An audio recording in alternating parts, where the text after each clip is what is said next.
Well, welcome to Mapmaking in 2021. Let's get ready. It'll take a few minutes for folks to join us. And Jen is actually going to kick us off. This is Jen Miller from the League of Women Voters. And we're so happy to have her with us today. And she's going to kick us off and get us started, and then she'll wrap us up at the end. So you get a Jen Miller sandwich this evening with stuff about maps in the middle, which is the good stuff. So we'll give it about a minute, I think, before we'll start, but I am so thrilled that we are all together.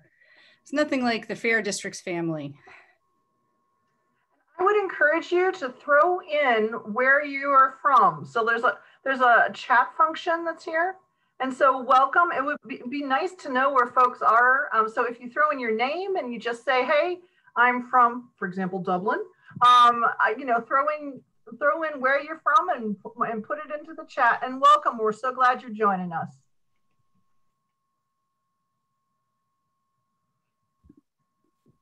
Wow, look at this. Wow. I'm so glad so many of you are here with us. Look at this.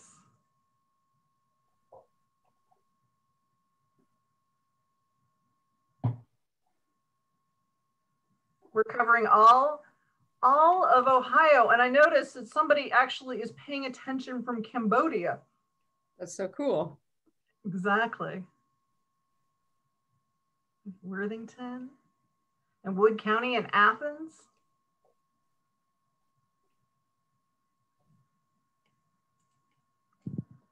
Newark and Cleveland and Medina, Westerville, Westchester, Pennsylvania. That's so great.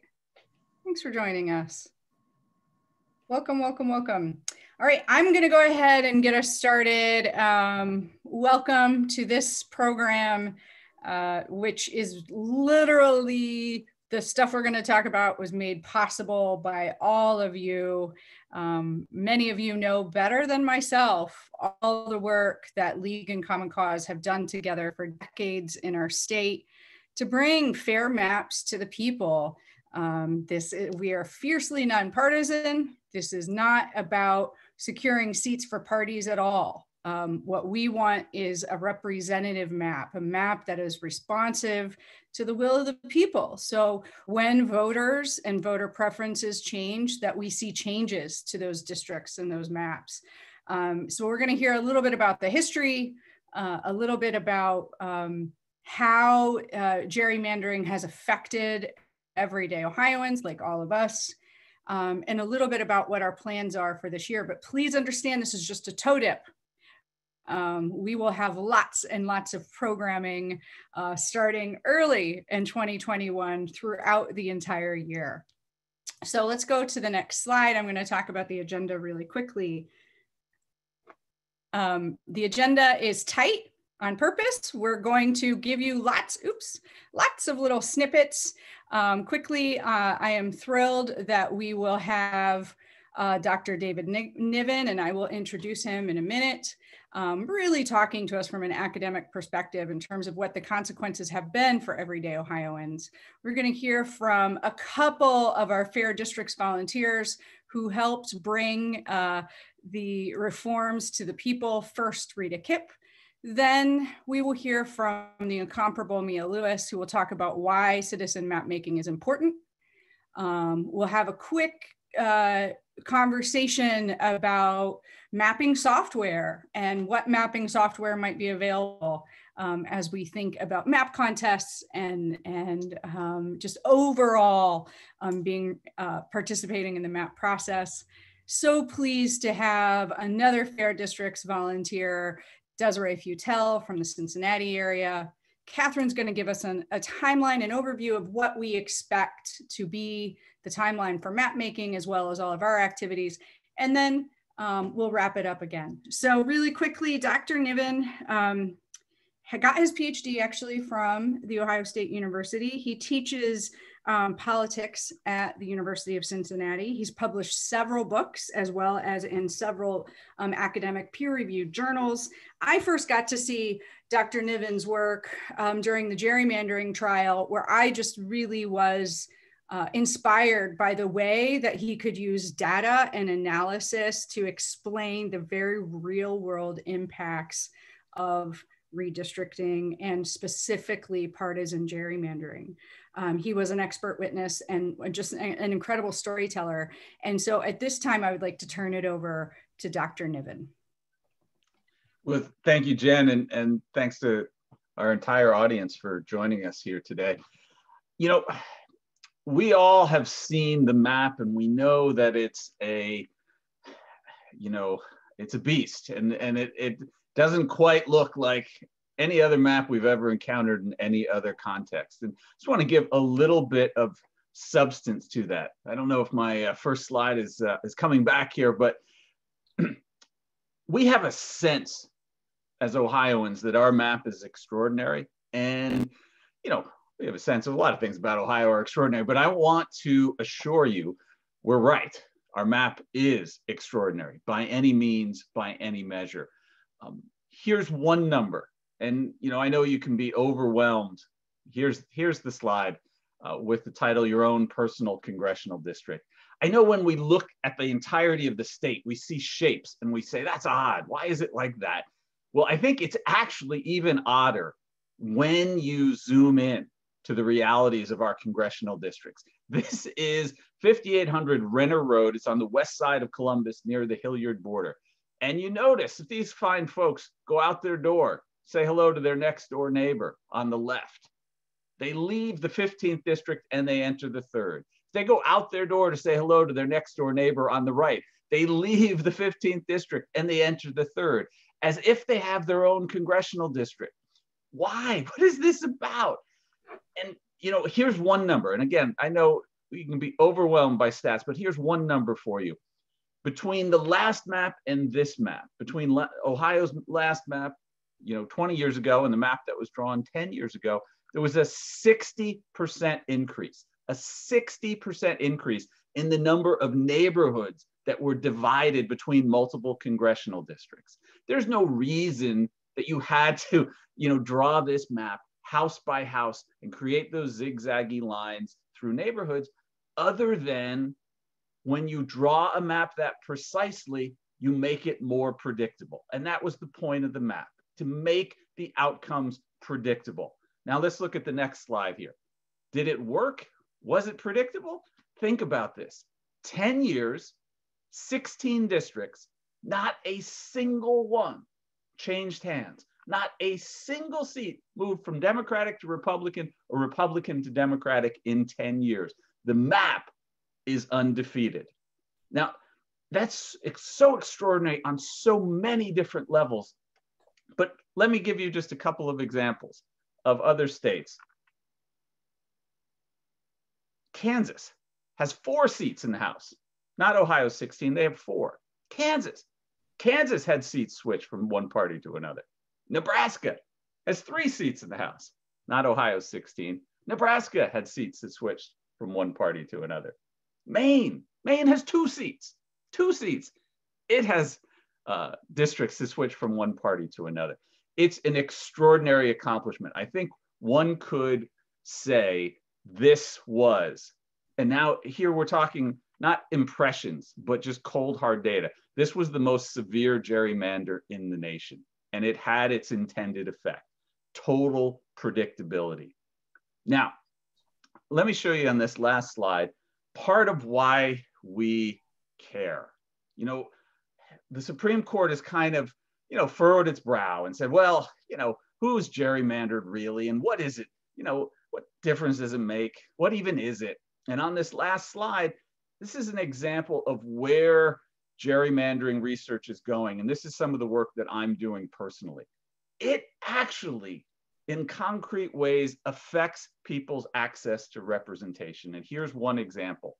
In Ohio today, for 3.6 million Ohioans, 3.6 million, if they were to go out from their home today and go to the closest congressional district office to go and share an opinion or ask for help, if they walked out the door and went to the closest congressional district office, they'd be in the wrong district and their member would send them home and that member would send them home. That's what gerrymandering is. The map that you can see on the right side of the screen, everyone in yellow, their closest congressional district office is the wrong district. And the reason that happens, of course, is when you draw these absurdly shaped districts, you create these odd perimeters and open the door. You open the door for this. This is not theoretical. This is not, well, who could potentially ever be hurt by gerrymandering? This is it. This is concrete. Imagine how offensive it would be if you said to 3.6 million Ohioans, if you want to write to Congress, you have to put 2 stamps on the letter. Everybody else can do 1. Imagine how much that would offend us to our core, that you would say our representation is minimized that way. Well, this isn't 2 stamps. It's a good deal more. For many people, they are tens of greater miles away, hours greater away, effectively curtailing representation. And it's just one example. So what I just want to underscore for folks is we have a sense that Ohio's map is uniquely perversely gerrymandered, and we're exactly right about it. And that has consequences for our representation. Thank you for that. Dr. Niven, I have a question. Can you talk about how the census plays a role, and specifically how population loss might have been an excuse for gerrymandering and how we might lose another seat again? Can you just talk a little bit about that? Sure. Of course, the census is the base of all the data for how many people we have and the beginning point of drawing these districts. Ohio is almost certain to lose a congressional district from our current map to the next one, not because we shrank, but because we're not growing as fast as some other states. So effectively, seats shift to wherever the fastest population growth is. Now, in terms of, well, do you have to gerrymander because you lost a seat? Absolutely not. There are lots of examples. New York would be one where they lost seats from the last map to the current map, but actually did less of that splitting of neighborhoods, drew fewer of those zigzaggy lines. So this was a choice. It was a strategy. And again, it was a astonishingly effective one to have this map retire undefeated. How about, especially because you're talking about the congressional map, and I know that's what you have done the most research on. Can you talk about how the 2018 reforms that we helped get onto the ballot and passed, what might make this map look different? Well, fundamentally, the very beginning point is to discourage the wanton, needless splitting of towns and counties. I mean, that's really where it starts. If you can split, and you can see on your screen the crazy shape that was imposed on Franklin County, and you can see on your screen perhaps the even crazier shape that was imposed on Summit County. If you can do that without limit, without any discouragement, then you can really draw the congressional district of your dreams. You can really draw a congressional district that will do exactly what you created it to do. The more that you have to accept natural boundaries, the more you have to accept people's decisions and preferences rather than imposing an outcome on them. That it's that degree of control. If you have precise control, you can make more predictable outcomes. If the system and the new reforms discourage the splitting of counties, right there, forget about every other piece of it. That right there is an extraordinary move toward fair districts. Can you talk about the snake on the lake? So just give us some stories about the snake on the lake and how different, various parts of that district are, and how hard that might be for a congressperson to represent the various needs of those constituents. Well, you look at the snake on the lake up there, district number 9. First of all, it's a walk on water district. To really get from one end of it to the other, you're going to have to be able to walk on water. It was created basically to put Marcy Kaptur and Dennis Kucinich in the same district, so one would defeat the other. How odd a shape and how odd a conglomeration is it? My favorite fact, and it's one that Ohioans will understand implicitly, the folks who live on the western edge of that district are 7 times more likely to root for the University of Michigan football team than the folks who live on the eastern edge of that district. This is not a natural place. This is not a naturally connected district. And it really gets at the heart of representation. And you can see that across Ohio. Even if you're an extraordinary representative and you care deeply what your constituents think and feel and want and need, there's no way to represent some of these places. Steve Stivers in the 15th represents some of the richest, most educated, most economically advantaged areas of the state. And he also represents some of the poorest, some of the folks who most desperately need a government response to their circumstances. Even if he wants to, he can't represent the breadth of that district because the district has little, if not anything at all, in common. Thank you for that. How can you talk about how long it might take someone to, well, let's talk a little bit more about that 3.6 million. Mm-hmm. So can you explain a little bit more? I think a lot of Ohioans don't feel represented, right? I feel like they wonder why they should call their Congress member about an issue. Can you just go a little bit more into other examples of Sure. how representation is weakened when partisan gerrymandering occurs? Here's a great example, and this is something that we're getting more and more great research about. When you look at a Franklin County or a Summit County or any of these places where we've imposed extra splits on, one of the things we're finding is those folks are less likely to know who their member of Congress is. So even at the most basic level of, sharing an opinion or holding someone accountable, voting for them if they do what you want and voting against them if they don't. Well, the more you split a town or a county, the less likely those people are to know who represents them. So they can't possibly hold that person accountable. And so, that's one of the most fundamental things that we see with gerrymandering. It creates confusion. And think about those folks at 5800 Renner Road. They leave their house and they see all these yard signs for congressional candidates. Those congressional candidates they can't vote for. And that's the essence of it. How could they not be confused if everybody you see has the same affiliation for a congressional district? And let me give you one great Ohio example, that gets at the heart of this. We had a special election in the 12th district in 2018. Member of Congress resigned, and we had that special election. On election day, the special election day, thousands of people in Franklin County, thousands of people on that special election called the Board of Elections, said, why isn't my polling place open? I want to vote in the special election. And of course, the simple answer was, your polling place isn't open because you don't live in the 12th district, which they didn't know, which is exactly what I'm saying.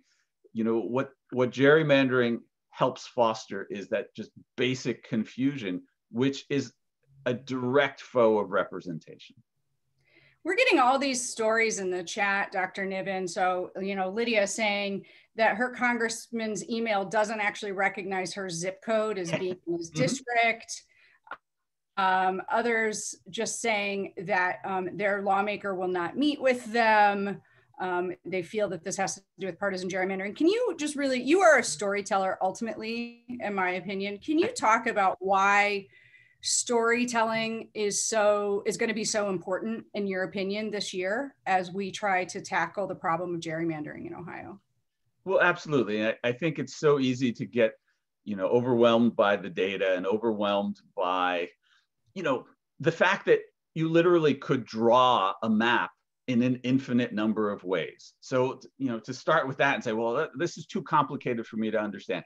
But no, it's not too complicated for you to understand. We have to create districts that are meaningful. And when we do that, we allow people to be heard. And, your example from the chat is a fantastic one. And this happens to far too many Ohioans. There's a family in Cincinnati whose house literally, if they're in the living room of their house, they're in the first district. If they're in the bedroom in their house, they're in the second district. And for a while, the Board of Elections in Hamilton County and the U.S. Congress disagreed about which district the people, should be assigned to, because the line literally cuts through their house. And there's a reason why their burdened with that. And it's the same reason why the folks at 5800 Renner Road can't go out the door and talk to their neighbor about their member of Congress. And that is what was advantaged in this process. It wasn't creating sensible districts. It wasn't creating compact districts. It wasn't creating, districts that represent real places. What was advantaged was precision and predictability. And, that's great. That's great for political consultants. They know exactly which districts they can win and which ones they can't. It's terrible for political constituents because it's a total disruption of the connections that they should have. This has been a great conversation. Dr. Niven, I know we're going to have you back because there's so much more research and storytelling you can do. Folks at home, we will be sending you instructions on how to watch this video. We'll be getting you these slides, and we want to hear your questions because, again, we're going to be doing public education and events like this all year long. And so we want to know what you want to know. And with that, I just want to say thank you so much, Dr. Niven, for your time. And I look forward to working with you more in the upcoming year. My pleasure. Glad to be here with you. Next, I want to introduce, I believe next we have Mia. And I just want to say, who is it? Yeah, go ahead. It's Rita, is it not? Oh, it's Rita. Yeah, so Rita, I would like to introduce Rita from Licking County League, and who really, our Licking County League came out of the Fair Districts work. She's going to give us, we want to hear not just from the experts, but our everyday Ohioans who've been, out there in the field fighting gerrymandering. Thanks. The reason I'm passionate about gerrymandering is I see it as a form of voter suppression. It virtually guarantees that a specific party will win or lose the race in that specified district, as Dr. Niven pointed out. And in Ohio 10 years ago, they were drawn in such a way that the predictability of the 12 Republican districts winning Republican voters and 4 districts winning Democrat voters has just been almost 100%. And so who wins is a foregone conclusion. And this leaves voters, regardless of party, feeling that whether or not they vote, it really doesn't matter. Everyone knows how the race is going to turn out in that district. In Licking County, the push to change this really took place in the summer of 2017. And it was organized through Indivisible 12 East, not the League of Women Voters, which did not exist at that point. Subsequently, a lot of the people who gathered signatures in this initiative joined the League of Women Voters. But at the time, it was Indivisible 12 East that carried the ball. We worked on the 4-day festival at the 4th of July in Granville that draws thousands of people every year. We took that petition home to our families, to our neighbors. We worked a lot of libraries. I seem to remember Mia Lewis and I at the Ohio State Fair. So we really worked on this. And I would observe that in 2017, most of the people I talked to in these various settings understood at some level that gerrymandering, according to party, is not fair, that it diminishes the value and the weight of people's votes in specific districts. And most were willing to sign. There were, I would say, only 2 or 3 times where somebody actually expressed out loud the opinion, well, I'm really okay with the way things are now, understanding that as long as their party was advantaged, the gerrymandered status quo was okay. I sometimes wonder what it would be like in 2020 or 2019 to go out there and try to gather signatures for the same kind of petition. I rather suspect that we might more frequently encounter people who willingly embrace partisan gerrymandering. I hope that's not right, but I kind of think it would be. At the very least, the recent election highlights just how much commitment and hard work it takes to protect the vote, which is vulnerable to suppression by many means. We're finally coming to the point where we can see the way to put a fairer process of districting in place in Ohio. And this, if we can do this, will reduce one of the forms of voter suppression. So we have to see this through to the finish. Thanks. Thank you, Rita. And I now want to turn it over to my dear friend, Mia Lewis, a writer, a musician, a grassroots organizer extraordinaire. Thank you so much, Jen. What everybody else just said, I 100% agree with. This is our horrible map, and this was what happened in 2011, and we are still suffering the consequences. You can go to the next slide, Nazek. So, you know, it's not just that one single congressman has to deal with completely different constituencies, but you have this weird stuff like this is the black line is Cuyahoga County. Now look at that. What if the city of what if the city of Cleveland in Cuyahoga County, you know, faces some enormous challenge all of a sudden, and they've got 4 different congressmen inside their county and 2 more that are on the periphery. So there's actually, in the greater Cleveland area, you've got 6 entirely different congresspeople that are somehow having to get together and you know, work together to make something work. And if you go to the next slide, you'll see that this is those same 6 districts, but you know, they may have a tip of a toe inside Cuyahoga County, but then they stretch out to these vast expanses outside, so that the 6 districts that are in or around Cuyahoga County actually cover about 1/4 of Ohio, which makes absolutely no sense whatsoever. You can go to the next slide. You know, sometimes people think that we have this bad gerrymandering because the reforms that we fought for and we won successfully in 2015 and 2018 were bad, but actually they just haven't kicked in yet, because the redistricting only happens every 10 years. We did those reforms, but they don't actually take place until the year after the census. So 2020 was the year of the census, and 2021 is the year when we are going to be actually redrawing the lines. So we passed these reforms. You can see all of that's written there. It was a huge group effort. So many people were involved. And you can go to the next slide.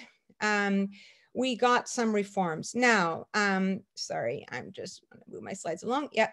So these reforms are not perfect. They're not foolproof, but we are still very lucky that we have them. There are some states that are going into redistricting in 2021 with the same bad rules that they had in 2011. And we are lucky that we have a better situation. Now, this is a kind of a rough diagram of how the congressional redistricting will work in Ohio. You don't need to memorize all of this. We're gonna go over this again and again through the year. We're gonna have a gerrymandering 101 or redistricting 101 talk. We're gonna have tutorials about map making. This is just a sneak peek ahead.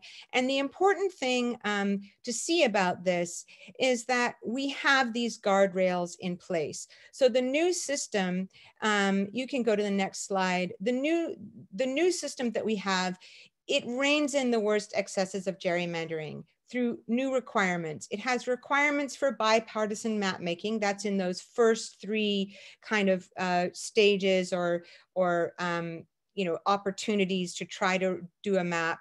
It requires greater transparency, and it also requires giving Ohioans tools to make their own maps and participate more fully in map making. So we have public hearings are required,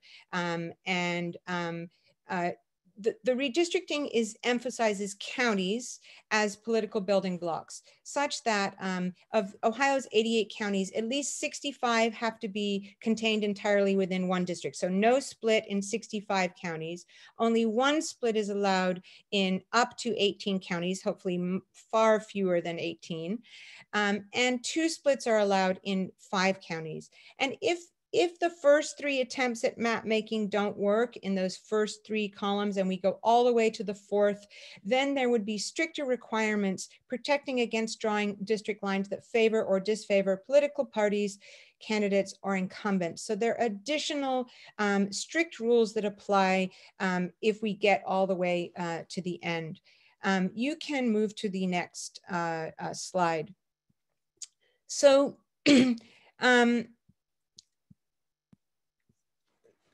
why are we, we're talking about map making here. What is our job? I know that you guys are here because you're ready to get to work. We've got 370 people, with us here tonight, and many more who are going to receive these slides and this recording. Why are you all here? I know you're here because you really care and because you're ready to roll up your sleeves and get to work.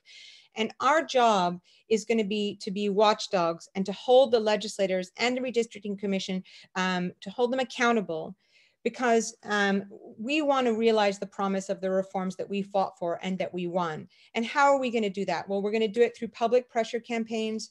We're going to do it through public education and raising awareness.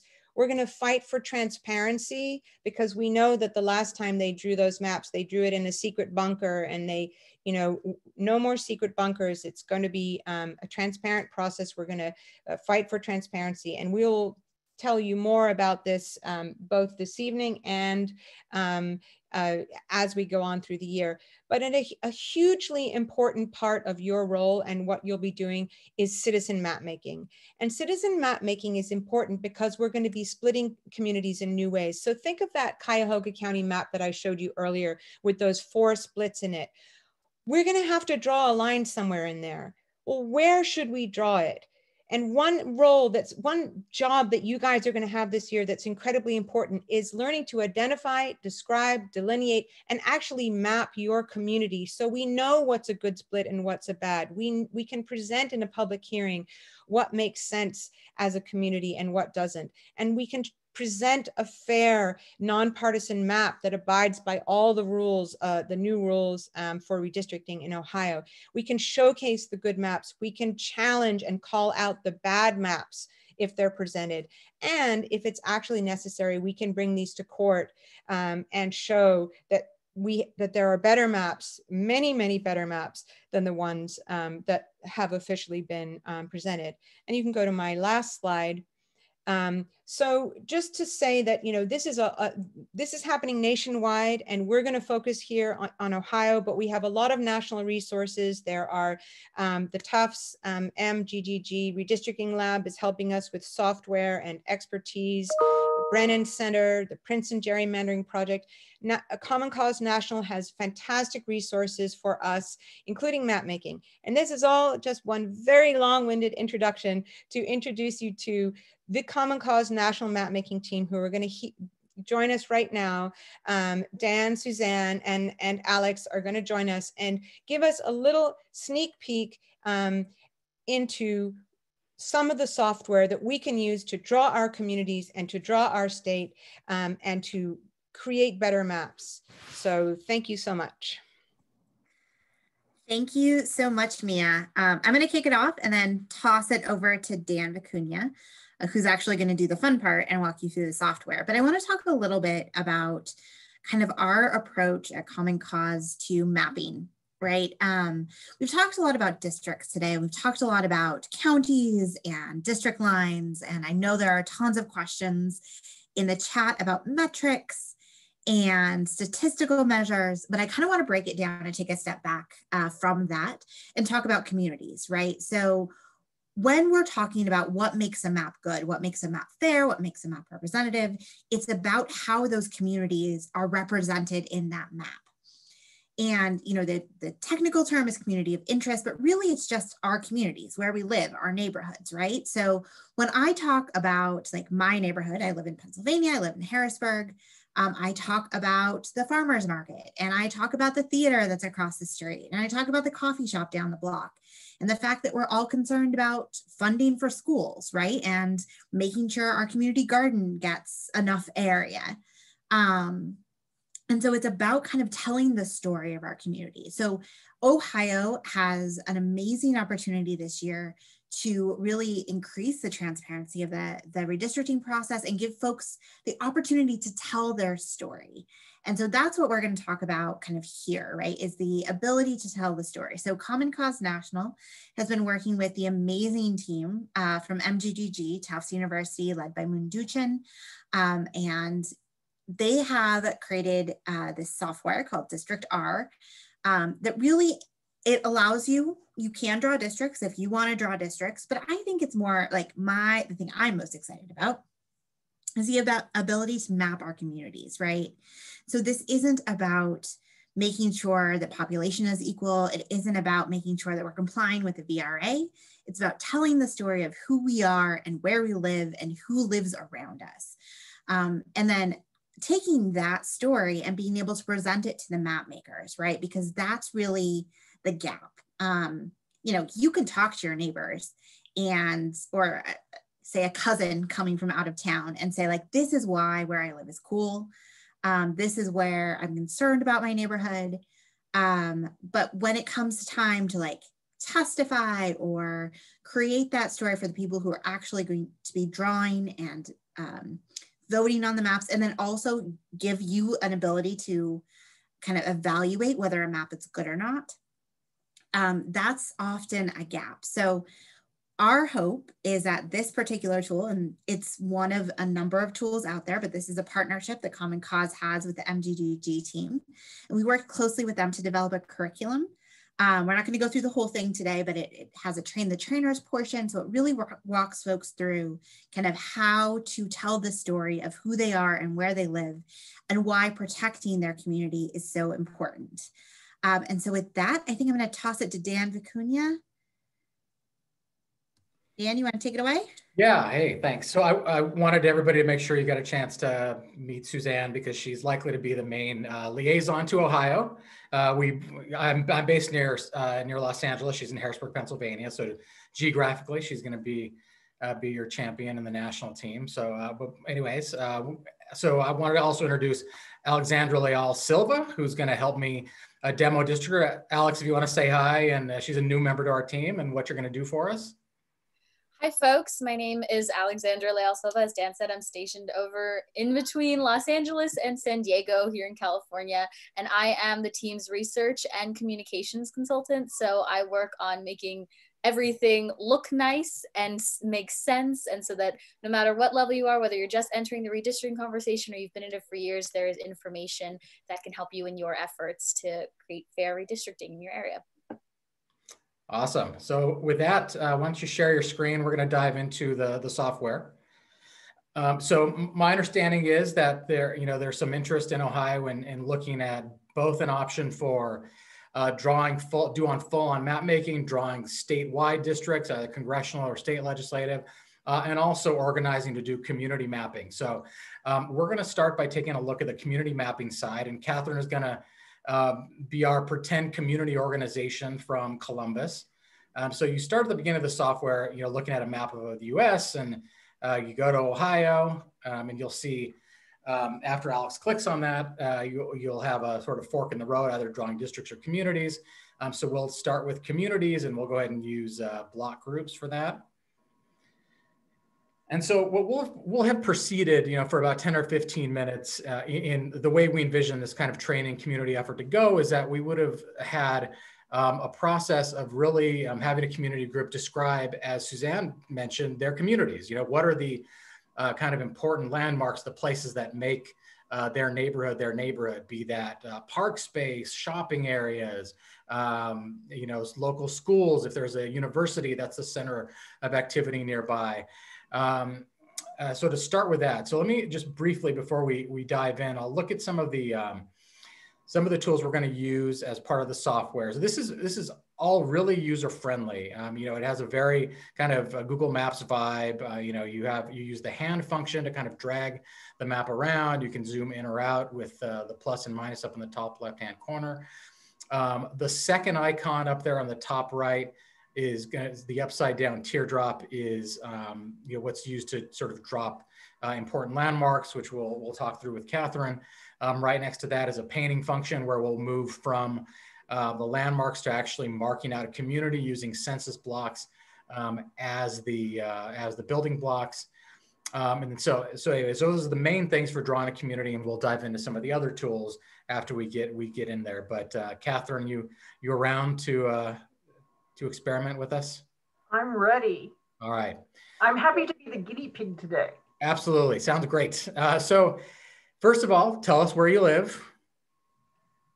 Oh, 394 East Town Street. Oh, all right. Sorry, I meant the city, but yeah, if you want to go, let's go right to. Oh, okay. Right to it. You want to give away your address, send all your spam mail, all your. Just so you all know, this is an office address that I'm giving. I consider it my home because I spend that much time there. Go for it, Alex. Go ahead and plug that in. Sorry. Could you repeat it? 394 East Town Street. So again, like Google Maps, you'll see either a particular address, in some cases a neighborhood. You can plug that in.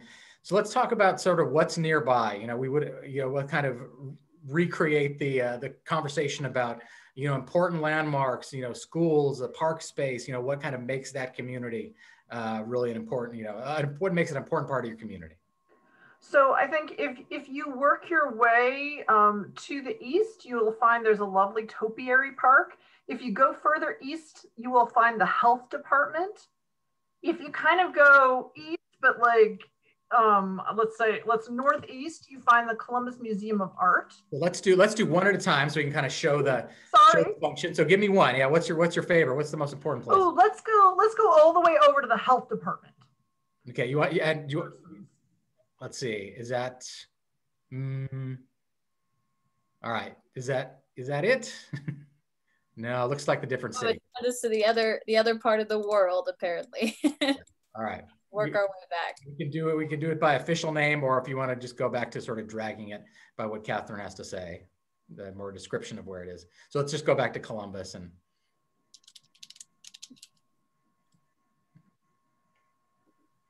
All right, take us which way to go, Catherine. Okay, could you from 394 East Town? Could you work your way east?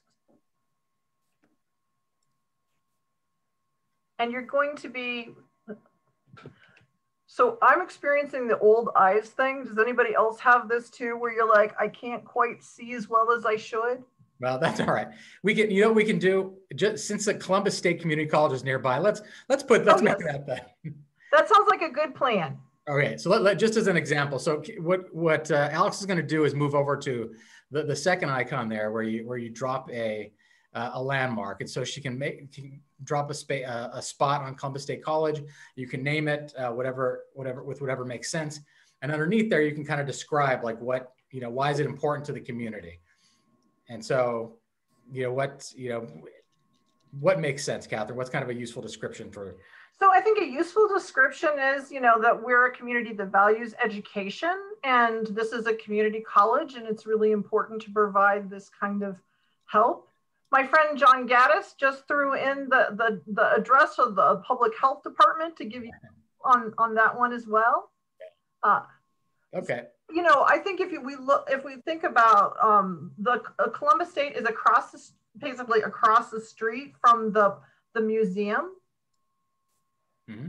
Also, like when I think of this community, especially, I think about the fact that there are high points because of the education, and there's also high points because of the lovely art that we have there too. Mm-hmm.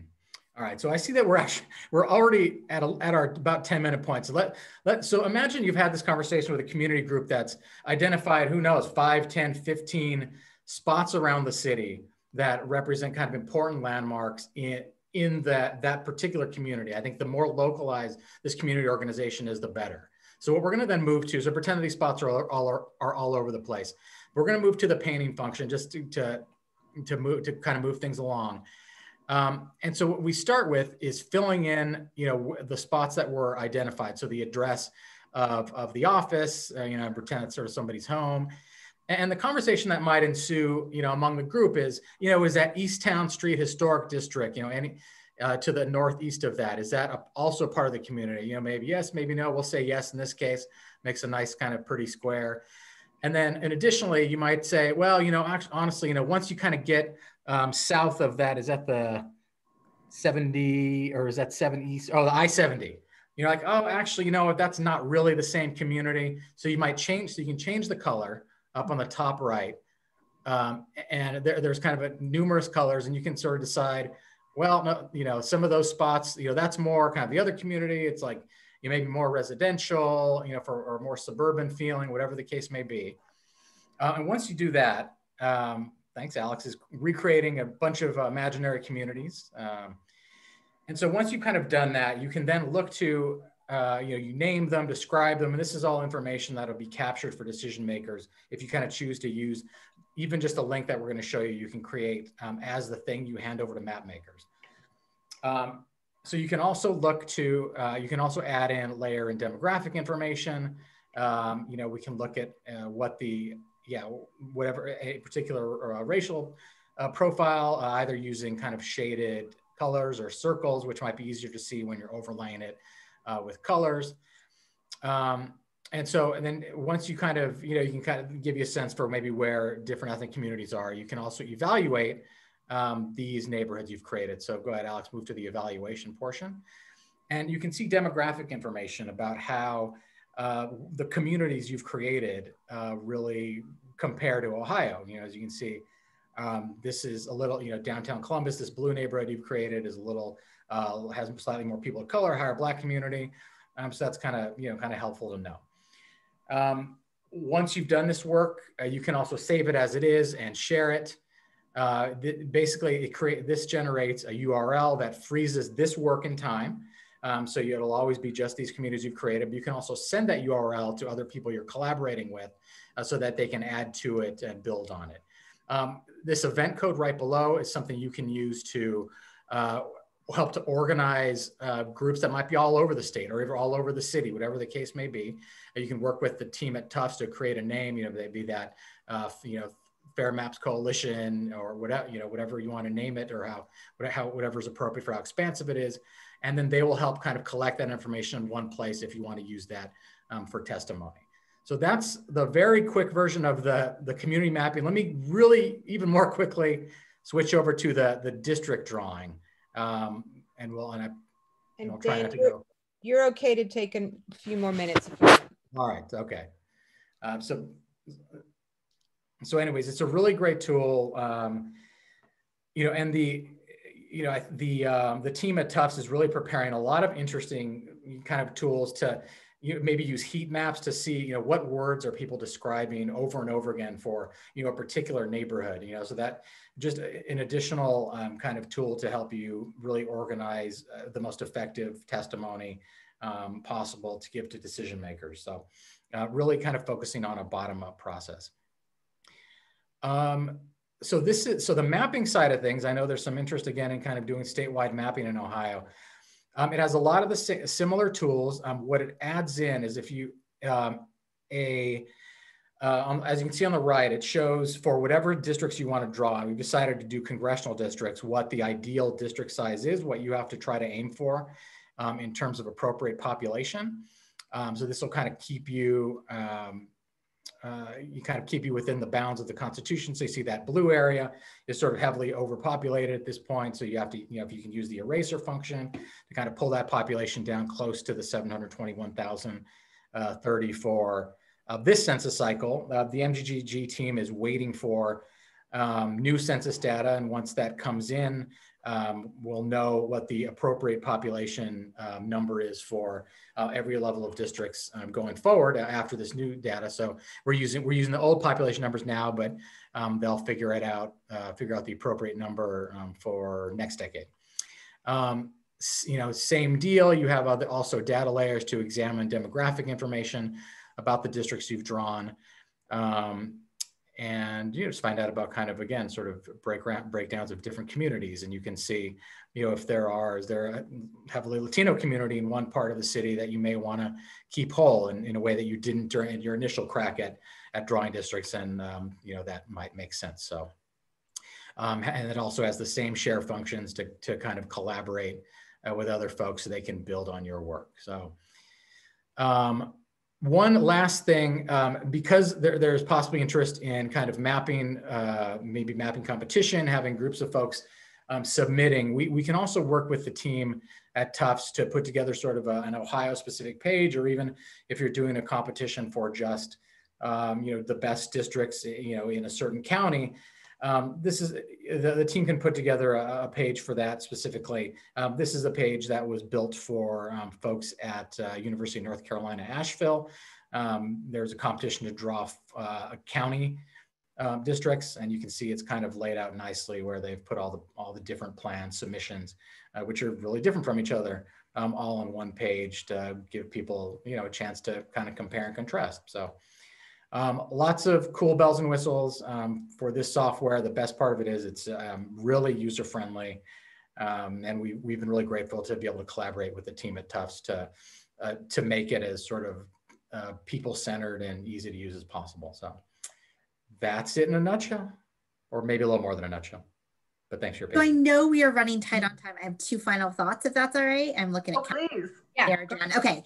So number one, first of all, please play with this software. It is free.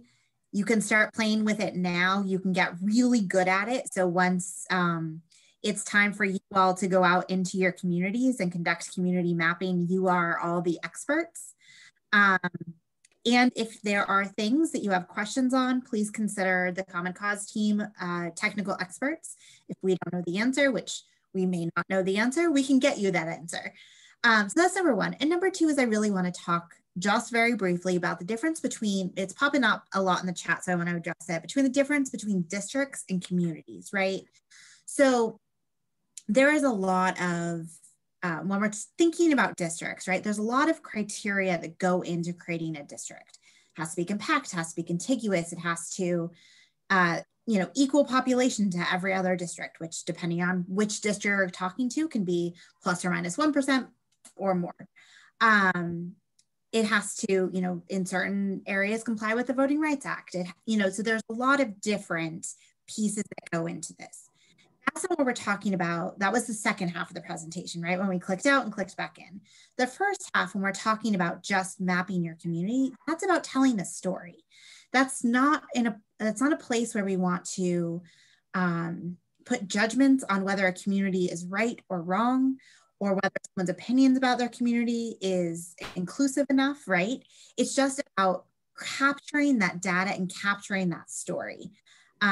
So we're not going to be looking to necessarily, mapping communities doesn't necessarily translate into them being in the final map, but it allows us to look at that final map and say, hey, this community in central Cleveland is split. Why is it split, and can we do something about that? So it's about giving us tools to ask questions of the final maps and to advocate for our communities to stay together. But I do want to address that because it was popping up a lot, and I know that there's often a tension as we're talking about this. The other one that's popping up, and I'm sorry, Catherine, I know you're supposed to do the questions, but the other one that's popping up is equal population and what that really means. So could one of you kind of break that down a little bit? And yeah, sure. Yeah, so the U.S. Constitution requires that that districts of the same type must have equal numbers of residents in it. It's because if you have population shifts during the decade and the census, in the census we discover that districts have really different populations. A district that has much fewer people in it has kind of more political power in the halls of, in Congress or state legislature, whatever the case may be. So to ensure that people two communities of equal population have the same number of representatives at whatever level, city council, state legislature, Congress, you want to guarantee that boundaries are moved around every 10 years to ensure that those districts have the same population in them. So I do have a few questions. So there's some general kinds of questions, and one had to do with Rucho v. Common Cause. Just like what happened with the Supreme Court? What happened with the Supreme Court, and why isn't it that gerrymandering is just illegal? Do I get to do this, Suzanne? You want to do it? Sure. You know what? You do it. I'll take this bullet. So in Rucho v. Common Cause, the Supreme Court essentially said, hey, it's not our problem. We as the Supreme Court don't have the ability to answer this question because it is political. And we know that gerrymandering has been part of our political DNA since forever and ever and ever. And the Supreme Court essentially said like, hey, it's just part of politics. If you want to fix it, you can. States, you know, they had a shout out to states and say like, hey, states have the ability to fix and put some rules on this, but we're not going to dig into partisan gerrymandering. You have to be clear, racial gerrymandering, still against the Constitution, still can't do that. But political gerrymandering and partisan gerrymandering is part of just, you know, the way our politics work, which is why the work that you all did in Ohio is so incredibly impactful and powerful, because you are changing the foundations of the political system in your state. And that means a lot. Yeah, I'll just make one brief addendum to that. Like shortly after the Rucho decision came down, when the U.S. Supreme Court punted on behalf of all federal courts, we won a victory in North Carolina challenging partisan gerrymandering under the state constitution there, which was the second time that's happened. It happened in Pennsylvania a year earlier. So we're looking at that as a litigation option, but yeah. So now I have another very general question. What's up with the census? It looks like there's going to be a delay in the delivery of population data, the population data that is necessary for states to do redistricting. I can't remember off the top of my head what the schedule for redistricting is, requirements are for Ohio, my apologies. But yeah, it appears there's going to be some delay. The Census Bureau has suggested that they may be able to send their data to the president in late January, early February. And that'll push some deadlines back by a few months. Okay, so this is the other question. Is the software that you showed us open source? Yeah. And then the next question really had to do with, what do you think about some of the other, you know, like Dave's redistricting, some of the other tools, and why did you choose this specific one? I think they all have, you know, they all have pluses and minuses depending on kind of what you're comfortable with. I mean, there are some that have a lot more kind of sophisticated measurement tools built in, you know, about partisan fairness and compactness and stuff like that. I think that, you know, the Tufts team came to us very early on knowing that we're an organization of organizers, of people who are used to working with community activists, and so that's how they've tried, what they've tried to center in the creation of this software, that it's not for kind of demographers, you know, sitting in a room, you know, without sort of thoughts about real world, you know, kind of real communities. It's really about the public having a say. So yeah, I mean, but other tools are good too. They're very, very useful. So it's a matter of, you know, the fact that we've worked with Tufts from early on to develop this in a good way. So, you know, we have a lot of, we are coordinating with partners who are using some other software. And I think a handful of our states may use some of those, you know, one or two of those other tools, depending on what they need. So, you know, they're all good in some ways. All right. Well, Jen, did you have any other questions? Because I didn't want to cut you off if you did. No, I think we need to continue. I just want to remind everyone that we're working on having our map contest again. This is just a toe dip. We wanted you to get a sense as to what some of these tools are. I am so thrilled and honored to introduce Desirae Futel from the Cincinnati area. She's kind of a Jane of all trades. She has done a lot of different work. She is a hairdresser, but really the way she does hair is more of an art form. And she's done a lot of voter services for the league. She's got 2 beautiful children, and she's going to talk a little bit more, again, to sprinkle through everyday people and why tackling gerrymandering matters. Thank you, Jen. I was changing the baby. So I'm just honored, first of all, just to even be on this call about gerrymandering.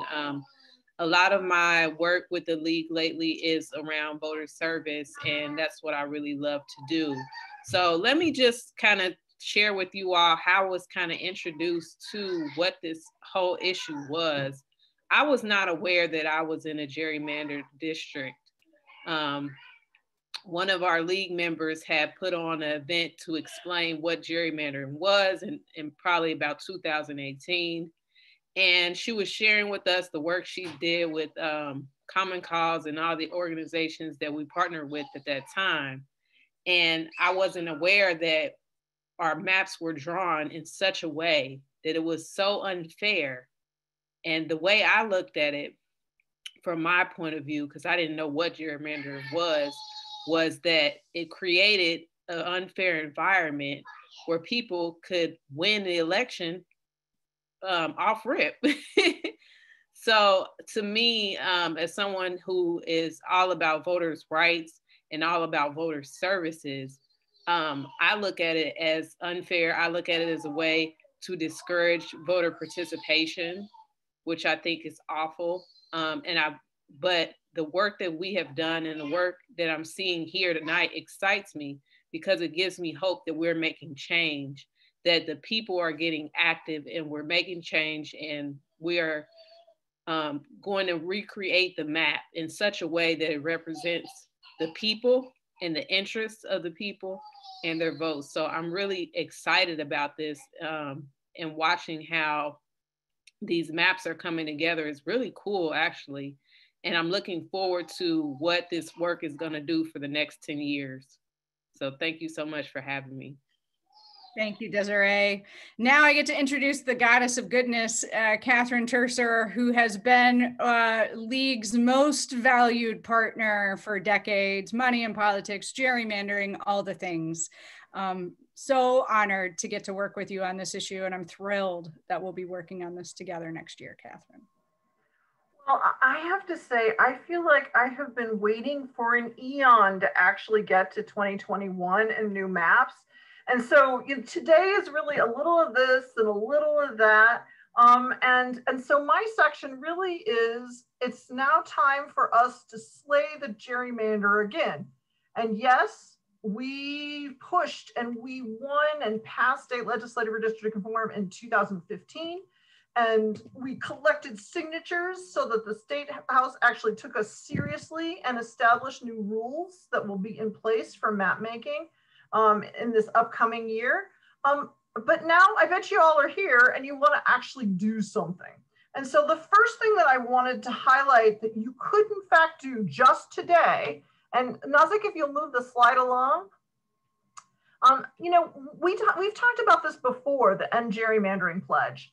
But I would encourage all of us to do what we can so that we get the folks that are the map makers on record and actually make sure that they understand, even if they don't take the End Gerrymandering Pledge, but that they understand that we expect them to do better, that we've in fact went through this whole process, and then we want to actually come out of this knowing that our map makers are actually focused on us, on the voters.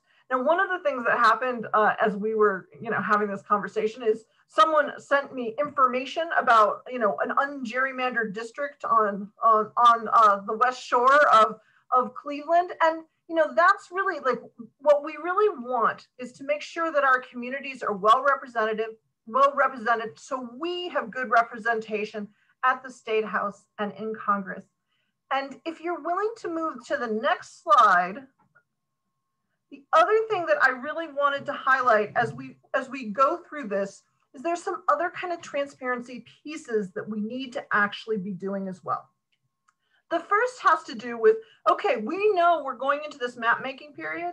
We also know that the pandemic is continuing to go on. And you know what? I don't want to go to the State House.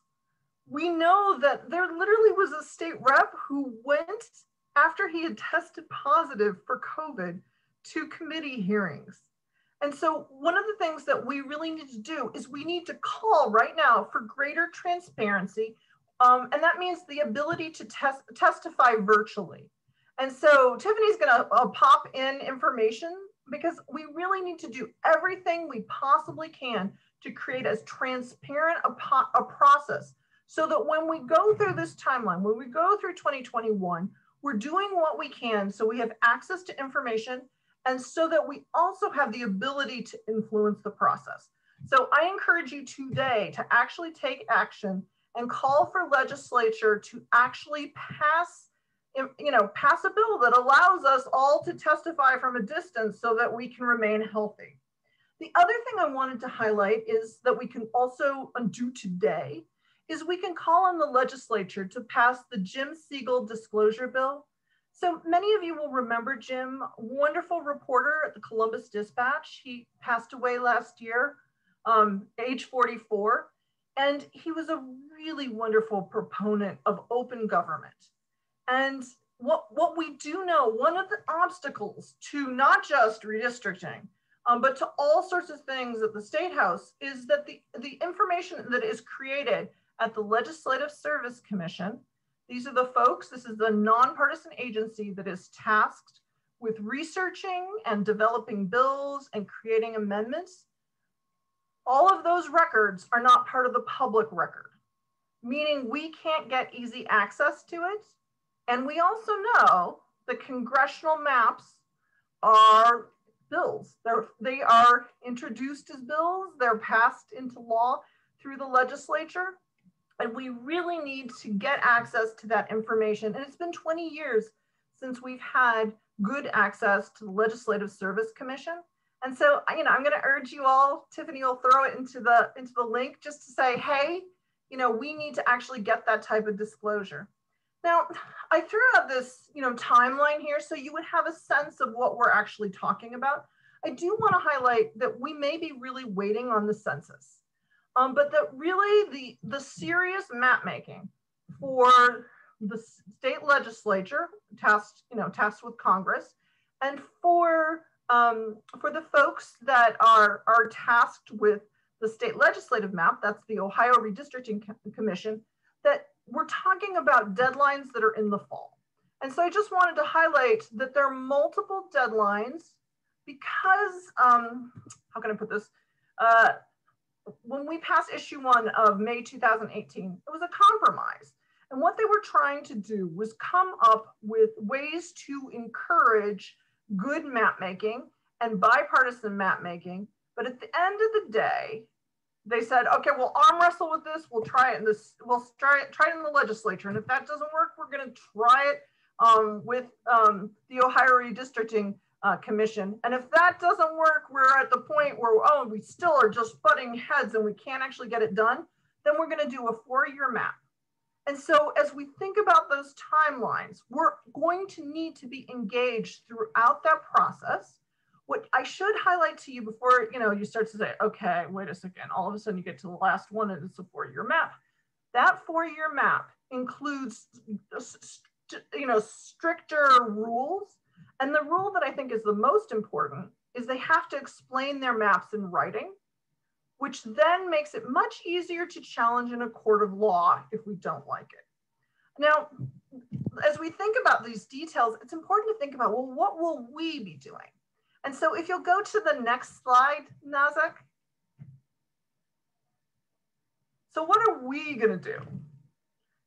Yes, there are things that we can do today to encourage transparency, but as we go into 2021, we're going to have a time period in the winter and the spring where we can learn to use these mapping tools. I thought it was really fun today to think about, well, wait a second, how would this work? And if we had a little more time to kind of dig in, and it's important for all of us to consider becoming citizen map makers so that we can think about our communities.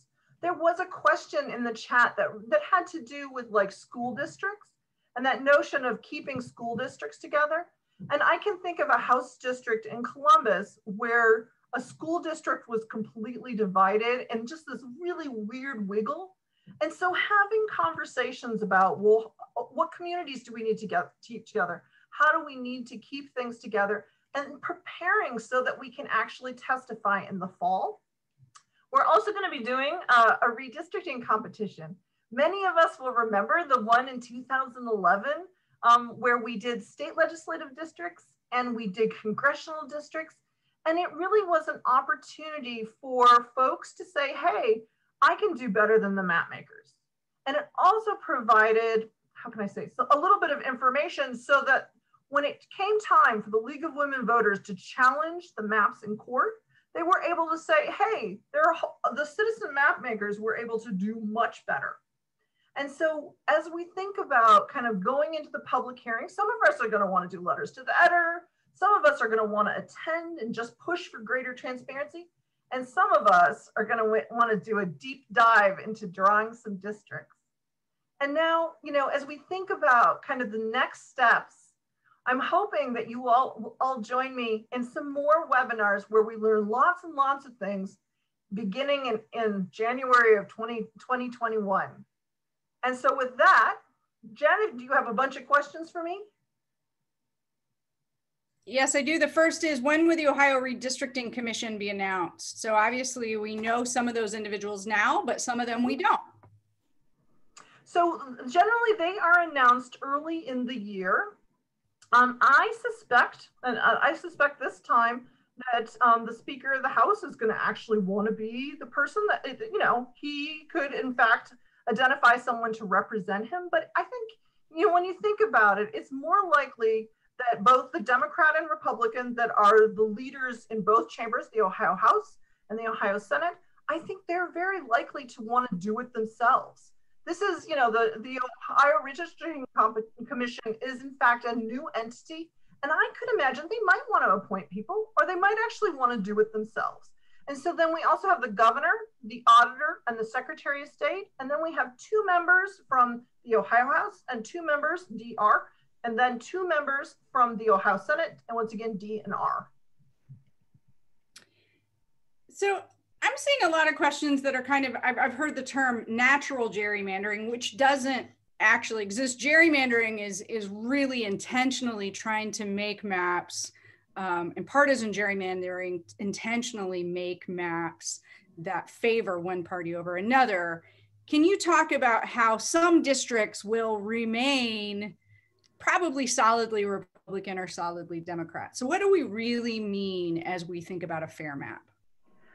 So the way to think about this is there are areas of the state of Ohio that are dominated by Republicans. And a district that is dominated by Republicans just makes sense. That's not a gerrymander. That's just a district that's representative of that community. Now, when you manipulate things so that you have, let's take the Duck District, or you know, Congressional District 4, which, you know, with its beak, let's put its beak up in Oberlin, and then it works its way down so that it's actually from Lake Erie and shaking its tail feathers on the Indiana border in the middle of the state. That, you know, when we think about gerrymandering, you know, ugly is as ugly does, of course.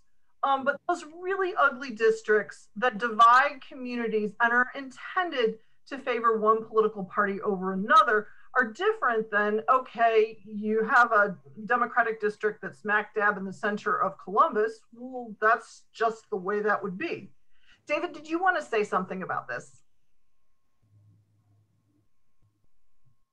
If I can unmute myself. Yeah. You know, the notion is not that every district can magically be made competitive. If that were our goal, we'd wind up with crazy shapes, just different crazy shapes. You know, there's nothing wrong with saying, you know, Northwest Ohio has a political identity, and it's going to be represented if you draw a map true to it. And just as Catherine said, a map drawn to reflect Columbus's politics is going to produce a Democratic seat. But what's different, and I've done this in class with my students, what's different is if you don't set out to draw a skewed map, you know, what you wind up with is a collectively competitive map. So it's not that every district in this case will likely have 15. It's not that all 15 will be competitive.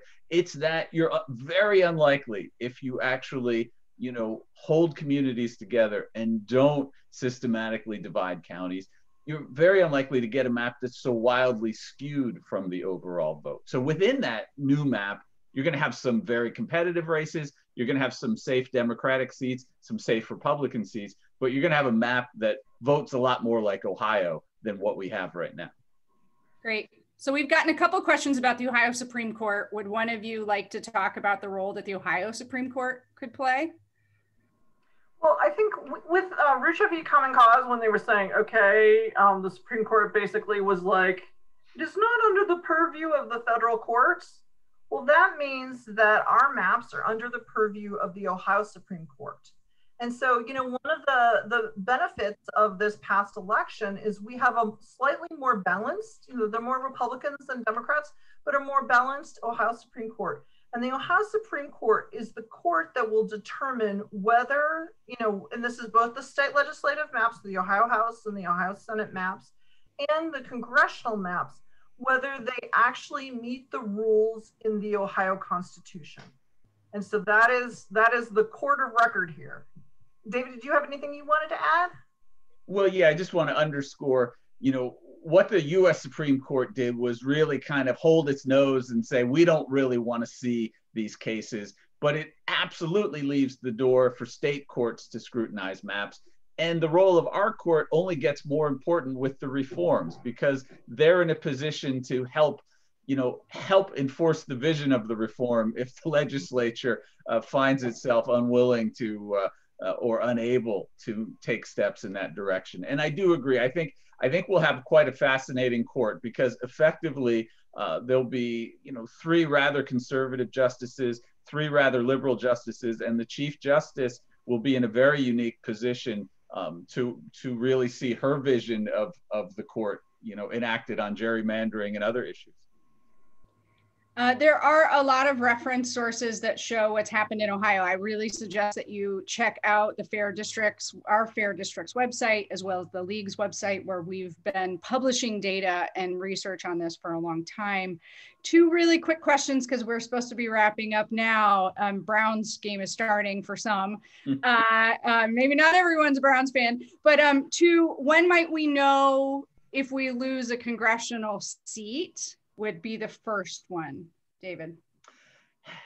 I mean, formally we'll know, you know, in about a month. Informally, it's hard to come up with a scenario where we're not going to lose a seat. Got it. Okay. And I had another one and I've lost it. Maybe I can try to find it again. Well, let's just do this. Oh, I know what it is. It's lots of people are thinking about this concept of community. Right. And clearly the concept of community is absolutely squishy.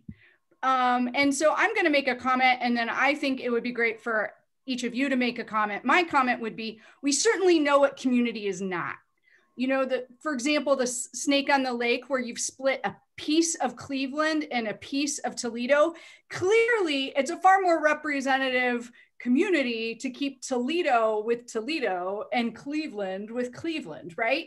So can you talk just a little bit more about why it's important to think about communities of interest, why we want the public to be participating and trying to define their sense of community, and maybe how you define community? I think Suzanne should take this. I was going to say, those are really good questions and really hard questions, right? Because community is squishy, and it's kind of supposed to be, right? This is not, there's so much of redistricting that is metrics and numbers and population and, you know, lines and GIS files. Community is about story, right? So I think that to me is the big distinction. And there's also communities within communities, right? So like, your town may be your community, or it may be like the 4 blocks around you. Or a lot of times when I talk about communities of interest or community mapping, I use the example of grocery stores, right? Everyone in my community, so I live somewhere where there are two major grocery stores, same chain, that are in two different directions. The people that go to one grocery store are just a fundamentally different community than the people who go to the other. I couldn't tell you why that decision has been made, but like that's just the way it works. And so thinking about kind of those qualitative pieces like that, I think is how we shape the conversation. As far as why community is important, I want to think again about kind of those qualitative needs, right? So think about the things that your community needs that might not come from a statewide piece. So funding for parks in your community, or road repairs in your community, or maybe your community has a troubled education system, but next door, everything is peachy keen, right? And you want your community to be able to advocate as a whole for those resources. And you want the people that you elect to be able to advocate on your behalf. Additionally, and I think that this is something that I'm talking about more and more, it's the ability to elect someone who shares your lived experience, right? So it's not necessarily, and you know, you are not entitled to elect anyone, to be very clear. Like the law doesn't say that, the Constitution doesn't say that. You're not entitled to elect anyone. You're not entitled for your person to be the one that gets elected, but you should have an equal opportunity to elect someone who shares your lived experience.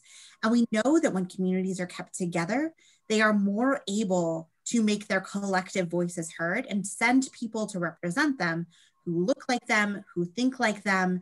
And when we get those diverse voices into our representative bodies, into our legislatures, into our Congress, decision-making at that level is fundamentally better, and fundamentally better for those people who are so often underrepresented. So it's a multi-step process that starts with being able to tell the story of your community. Thank you. I keep thinking I've always been really happy about our reforms because they focus on keeping, you know, communities together, counties whole, townships whole. You know, it's a proxy for community, and it's not a perfect one.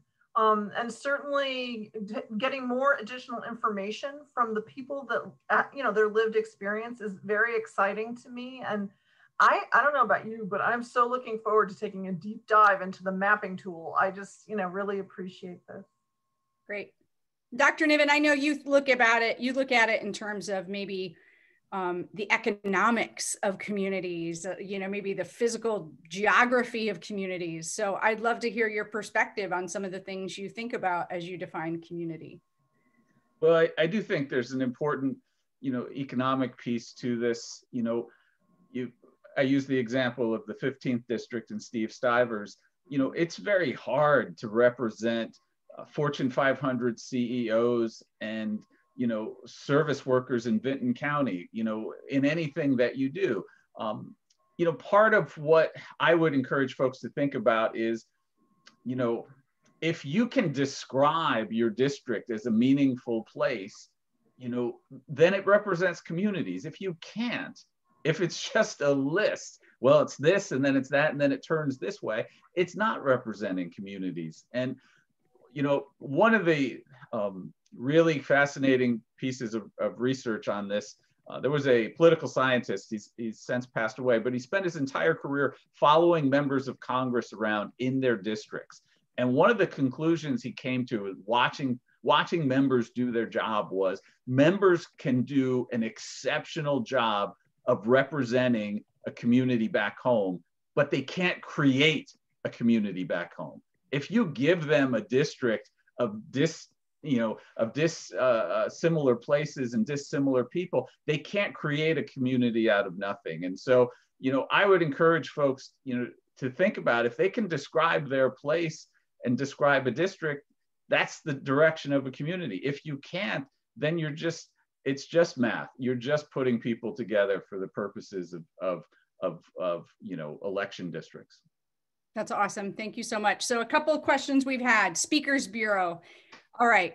In 2012, probably a lot of you remember that we failed over and over. We call it failing forward in trying to bring reforms to the people. The League started working against gerrymandering after the Apportionment Board was established in 1967. And for decades, we're trying to bring these reforms to the people.